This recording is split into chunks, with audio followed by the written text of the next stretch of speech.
नाजरीन नाजरीन आखिरी एपिसोड के अंदर हमने कायनात की जो वुसअत है, कायनात किस तरह से फैली हुई है, मैंने उसका आपको थोड़ा सा एक ओवरव्यू दिया था कि कितने बड़े स्टार्स हैं और कितनी बड़ी कहकशाएँ हैं।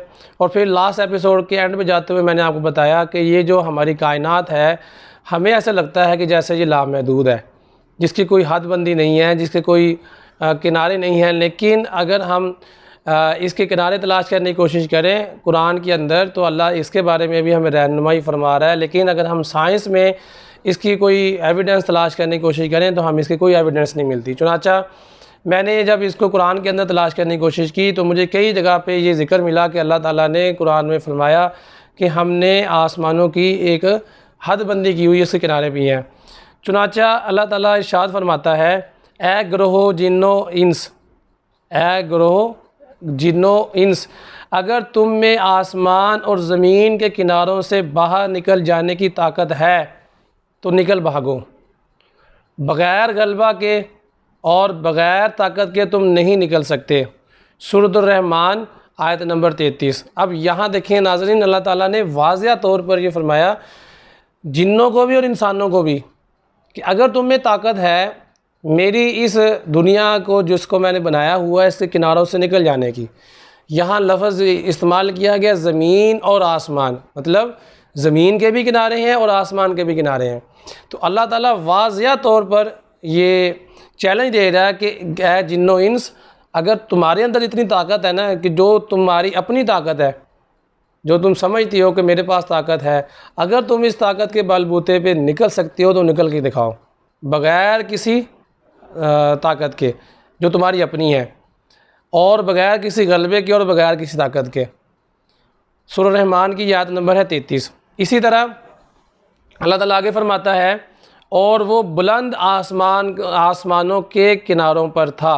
सूरह नज्म आयत नंबर 7। अब यहाँ से अगर हम नाज़रीन मज़ीद आगे चलें, ज़मीन और आसमानों से मुराद है कायनात या बिल अल्फाज दिगर खुदा की खुदाई। आयत का मतलब ये है कि खुदा की गिरफ्त से बच कर निकलना तुम्हारे बस में नहीं है। जिस बात की तुम्हें ख़बर दी जा रही है इसका वक्त आने वाला है। तुम इसके मुकाबले में जितनी कोशिश करना चाहते हो करके देख लो, लेकिन तुम इन किनारों से, इन हदूद से बच के निकल नहीं सकते, और बहरहाल एक न एक दिन पकड़े जाओगे। इससे बचने के लिए तुम्हें खुदा की खुदाई से भाग निकलना होगा। अगर ऐसा घमंड तुम अपने दिल में रखते हो तो अपना ज़ोर लगाकर देख लो। अच्छा नाज़रीन, फिर इसके बाद अल्लाह ताला जब ये कहता है कि जी हमने आसमानों के किनारों को बुलंद किया या आसमानों के किनारे हैं, फिर उसके बारे में आगे जो लोग कोशिश करते हैं ये हरकतें करने की, वो आसमान को किनारों से निकल जाएं या आसमान की तरफ जो है वो जाने की कोशिश करते हैं, तो उसके बारे में अल्लाह क्या फरमाता है कि तुम पर आग के शोले और धुआं छोड़ा जाएगा, फिर तुम मुकाबला ना कर सकोगे। सूरह रहमान आयत नंबर 35। मतलब इसका ये है कि कुछ अल्लाह की मखलूक ऐसी है जो कि शरारतन की हरकतें करती रहती है कि वो आसमान से निकलने की कोशिश करती है, आसमानों के किनारों की तरफ जाने की कोशिश करती है। तो इसके बारे में सूरह रहमान में अल्लाह फरमा रहा है कि तुम पर आग के शोले छोड़े जाएंगे और धुआं छोड़ा जाएगा, फिर तुम मुकाबला ना कर सकोगे। उसके बाद एक जगह पे अल्लाह ताला और फरमा रहा है कि फिर आसमान की तरफ मतवज्जा हुआ और वो धुआं सा था, बस ऐसे और ज़मीन, और बस इसे और ज़मीन से फरमाया कि तुम दोनों खुशी से आओ या नाखुशी से। दोनों ने अर्ज़ की कि हम खुशी से हाजिर हैं। मतलब यहाँ पे जो साइंटिफिक हमें बताया जाता है कि आसमान खुद से वजूद में आ गया या कोई बिग बैंग या वो इटसेल्फ हो गया, उसके बाद आसमान बन गया या ज़मीन बन गई, लेकिन अल्लाह ताला यहाँ फरमाता है कि वो आसमान की तरफ मतवज्जे हुआ और उसने हुक्म दिया ज़मीन और आसमान को कि तुम खुशी से आओ या नाखुशी से, उन दोनों को आना पड़ेगा। तो उन दोनों ने अर्ज़ किया कि हम बाखुशी हाजिर हैं। अगर इन तमाम आयात का बखूबी मुताला किया जाए तो हमें मालूम होगा कि आसमान को एक ख़ास तरतीब के साथ बनाया गया। तरतीब के बगैर आसमान को आप समझ नहीं सकते। देखें, हम जिस कायनात में हम रहते हैं, जिस दुनिया में हम रहते हैं, उसका पहला हिस्सा जहाँ पे बारिशें और आंधी और तूफ़ान और हवाएं वगैरह चलती हैं, उससे ऊपर हिस्सा जहाँ पे ये बिल्कुल भी ऑक्सीजन वगैरह मौजूद नहीं होती, जहाँ पे इंसान की जो है वो डेथ हो सकती है। उससे ऊपर फिर जो है वो सूरज, चाँद, सितारे शुरू हो जाते हैं। उससे ऊपर फिर मिल्की वे शुरू हो जाती हैं। फिर उसके बाद आगे इसके किनारे भी हैं जिनकी अल्लाह ताला ने ग्रोहबंदी की हुई है, ग्रोहबंदी की है, जिनकी हदबंदी की है, जिसके बारे में अल्लाह कुरान में फरमा रहा है। तो अगर हम इन तमाम आयात का गौर से मुताला करें तो हम इस नतीजे पर पहुँचेंगे कि जो हमारी जो कायनात है, हमारे जो आसमान हैं, जिनके बारे में अल्लाह ताला कुरान में बार बार जिक्र करता है कि हमने 7 आसमान बनाए, ये किसी तरतीब के साथ बने हुए हैं। ये कोई ऐसी बात नहीं है कि किसी ने इसको बना के या बग़ैर किसी तरतीब के ये खुद ब खुद बन गए हों।